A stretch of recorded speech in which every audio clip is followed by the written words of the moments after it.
ओम नमो भगवते वासुदेवाय नमो नमः। तीसरा अध्याय महर्षि च्यवन, सुकन्या का चरित्र और राजा शयारती के वंश का वर्णन इस अध्याय में होगा। सुखदेव जी कहते हैं कि जो मनुपुत्र शयारती थे बड़े ही वेद में ज्ञानी थे, विद्वान थे, नैष्टिक विद्वान थे। उनकी एक सुंदर सी कन्या थी और उस कन्या का नाम ही सुकन्या था। वह उसके साथ एक दिन वन की ओर जाते हैं। वन में विचरते हुए वह पहुंच जाते हैं महर्षि च्यवन के आश्रम तक। वहां पर जो कन्या है वह अपनी सखियों के साथ वन में विचरने लगती है, इस प्रकृति के सौंदर्य को देखने लगती है और घूमते घूमते वह उसकी नजर पड़ती है एक बाबी पर। अब यह क्या होता है वह जानिए। यह दीमक के द्वारा जो इकट्ठी की गई मिट्टी होती है उसको बोलते हैं।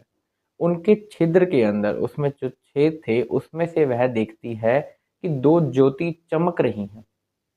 वह देखने की उत्सुकता से दैववश जो होना है देखो होना ही है, तो वह क्या करती है, कांटा उठाती है और उन ज्योतियों को वेद डालती है। अब जैसा ही उसने वो किया, शयारती के जो सैनिक थे उनका मल मूत्र रुक गया। जो राजा शयारती हैं वह अपने सैनिकों से कहते हैं कि तुमने अवश्य ही कोई आश्रम के प्रति अपराध किया है, या महर्षि च्यवन को लेकर कोई उनका अपमान किया है। अवश्य ही कुछ ना कुछ तो घोर अपराध हुआ है, तभी ऐसा हो रहा है तुम्हारे साथ। वह चिंता में पड़ते हैं। इतने में उनकी सुकन्या आती है। वह अपने पिता को आकर बताती है सारा वृतांत। कहती है मुझसे यूं यूं यह अपराध बन गया। वह भी बड़ी चिंता में आ पड़ते हैं, बड़े घबरा जाते हैं कि अब क्या होगा। तो वह उसी बाबी में जो ज्योति थी वह और कोई नहीं, वह महर्षि च्यवन थे। और कांटा मारने से उसके अंदर से खून बहने लग गया था। अब खून बहने के डर से जो राजा शयारती हैं वह अपने मन को काबू में करते हैं, उनकी स्तुति करते हैं, उनको प्रसन्न करते हैं और अपनी कन्या उनको समर्पित करके वहां से उनसे आज्ञा लेकर चले आते हैं। अब उनकी कन्या जो है सुकन्या, वह सेवा करने लगती है महर्षि च्यवन की। जैसी उनकी मनोवृत्ति होती है वह अपने आप को उसी में ढाल लेती है। उन्हें किसी प्रकार की कोई कमी नहीं होती, नित्य प्रतिदिन बड़ी ही सेवा करती है। एक दिन दोनों अश्विनी कुमार वहां पर आते हैं। वह उनका आदर सत्कार करते हैं। महर्षि उनको कहते हैं कि तुम सोम रस के अधिकारी नहीं हो, किंतु मैं तुम्हें वह प्राप्त करवा सकता हूँ। मैं तुम्हें अवश्य ही वह प्राप्त कराऊंगा, पर तुम मुझे पहले जैसा कर दो जैसा कि मैं जवानी में था। जैसा कि युवती देखकर एक आकर्षित हो जाती है एक पुरुष को, मुझे पहले जैसा कर दो। और वह जो समय था उस समय उनकी आयु बड़ी ही ज्यादा थी। उनकी आयु ऐसी थी कि मुंह पे झुर्रियां पड़ी हुई हैं, बाल पके हुए हैं, शरीर अस्वस्थ रहता है, बुढ़ापे ने घेर रखा है। वह चाहते हैं कि मैं सुस्वस्थ हो जाऊं, जवान हो जाऊं। तो इसके लिए वह दोनों अश्विनी कुमार को इस चीज का लालच देते हैं कि वह सोमरस के अधिकारी बनेंगे। दोनों अश्विनी कुमार वैद्य हैं, इसलिए उनको सोमरस का अधिकारी नहीं माना गया है देवताओं के जरिए, इसलिए उनको सोमरस प्राप्त नहीं है। लेकिन वह कहते हैं महर्षि कि मैं तुम्हें सोमरस दूंगा, तुम मुझे जवान करो। दोनों अश्विनी कुमार मान जाते हैं। वह एक कुंड को प्रकट करते हैं उनके सामने और कहते हैं यह देवताओं के द्वारा बनाया गया कुंड है। जो भी इस कुंड में स्नान करता है वह जवान हो जाता है। वह तीनों, दोनों अश्विनी कुमार और महर्षि च्यवन, वह उसके अंदर जाते हैं। और जब वह बाहर आते हैं तो कमल की उनके गले में माला होती है। तीनों चमक रहे होते हैं सूर्य के समान। तीनों खिलखिला रहे होते हैं और तीनों जवान हो उठते हैं। कोई देखकर उन्हें कह नहीं सकता कि वह वो थे जो पानी में गए थे। जो पानी से बाहर आए हैं वह तो कोई और ही है, देखने पे तो ऐसा ही प्रतीत होता था। लेकिन तीनों के तीनों वही थे जो पानी में गए थे। बड़े ही सुंदर बन के बाहर आए, सुंदर आभूषण सोने के पहने हुए, शरीर बिल्कुल स्वस्थ हुआ, जूरियां खत्म हुई, जो बाल थे वह भी घने हो चुके थे, बिल्कुल जवानी आ गई थी यूं मान लीजिए। अब वो जवानी को देखकर वह भी बड़े ही प्रसन्न थे। तो एक दिन वह युवती फिर से सभी सेवा कर रही होती है अपने पति की। वह जब तीनों बाहर निकले तो एक बार तो वह सुकन्या भी चौकित हो गई कि मेरे पति कौन है, और उन्होंने अश्विनी कुमार की शरण ले ली। लेकिन अश्विनी कुमार जी ने उनको सब कुछ सत्य बताया, वहां से आज्ञा ली और वहां से चले गए।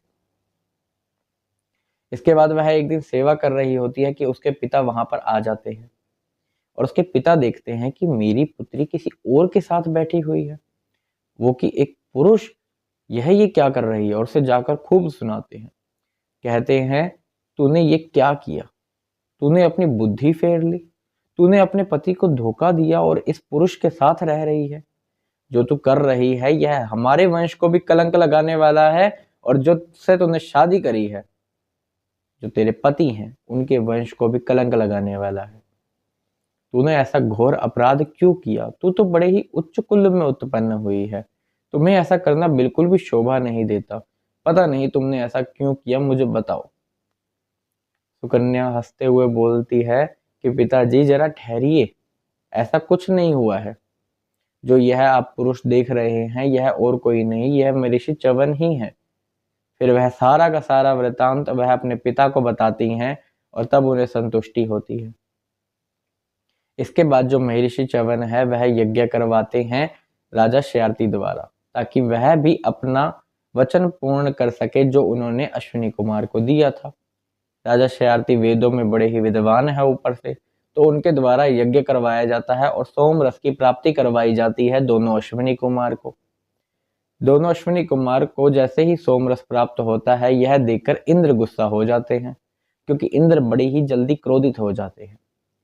अब यह देखकर वह क्रोधित हुए, उन्होंने अपना वज्र लिया और वह उन्होंने शयारती की तरफ जैसे ही मारने के लिए उठाया, उनका हाथ और उनका वज्र वहीं पर स्तंभित हो जाता है, यानी रुक जाता है, जाम हो जाता है, यूं लगा लो स्टैचू। वो थी शक्ति महर्षि च्यवन जी की। तब से सभी देवताओं ने भी स्वीकार किया कि हाँ, दोनों अश्विनी कुमार भी सोम रस के अधिकारी हैं। अब राजा शयारती के 3 पुत्र होते हैं और उनके जो पुत्र हैं उन्हीं के वंश में एक रैवत नाम के होते हैं। रैवत के आगे 100 श्रेष्ठ पुत्र होते हैं, जिनमें सबसे बड़े कुकुगी होते हैं, कुकुगी। तो यह जो होते हैं यह अपनी पुत्री को लेकर, जिसका नाम रेवती है, बड़े ही चिंतित रहते हैं और अब एक श्रेष्ठ वर पाना चाहते हैं। तो वह सोचते हैं क्यों ना मैं ब्रह्मा जी की तरफ चलूं। उस समय ब्रह्मा जी के वहां पर जाने के लिए कोई रोक टोक हुआ नहीं करती थी, तो वह ब्रह्मा जी के उधर चले जाते हैं ब्रह्मलोक, और वहां जाकर उनसे आज्ञा चाहते हैं उनसे मिलने की पहले तो। लेकिन उस समय गाना बजाना वहां चल रहा होता है, तो वह कहते हैं कि कुछ क्षण हम विश्राम कर लेते हैं, यहीं रुक जाते हैं। तो वह कुछ क्षण रुक जाते हैं, फिर ब्रह्मा जी से मुलाकात होती है। वह उनसे पूछते हैं कि मेरे लिए जो ये कन्या है मेरी, इसके लिए कोई श्रेष्ठ वर आप बताइए। ब्रह्मा जी हंसने लगते हैं, कहते तुम क्या पूछ रहे हो? जिनके मन, जो तुम मन में सोच रहे हो ना कि मैं यह श्रेष्ठ वर चुन के आया हूं जो मेरी कन्या के लिए है, वह तो पता नहीं कब के कहां पहुंच गए। उस बात को तो कितना ही समय बीत गया। वह उन्हें वहां समझाते हैं कि 27 चतुर्युग बीत चुके हैं उस चीज को, क्योंकि वह ब्रह्मलोक है और यह धरती है। पहले तो यहाँ से वहां पहुंचने का समय, ऊपर से कुछ क्षण उन्होंने इंतजार भी किया ब्रह्मा जी का। अब वहां का समय और यहाँ का समय बड़ा ही अंतर में रहता है। तो उस अंतर समय को जानते हुए वह 27 चतुर्युग बीत चुके थे। फिर ब्रह्मा जी कहते हैं कोई बात नहीं, जो पृथ्वी पर श्री विष्णु भगवान है उनके अंशा अवतार बलदेव जी हैं, तुम अपनी कन्या उन्हें समर्पित कर दो। ब्रह्मा जी के कहे अनुसार वह वैसा ही करते हैं। रेवती जो उनकी कन्या है उनको समर्पित कर आते हैं और फिर नर नारायण की सेवा में ही अपना जीवन जो बचा हुआ है व्यतीत करते हैं और बद्रिका वन चले जाते हैं।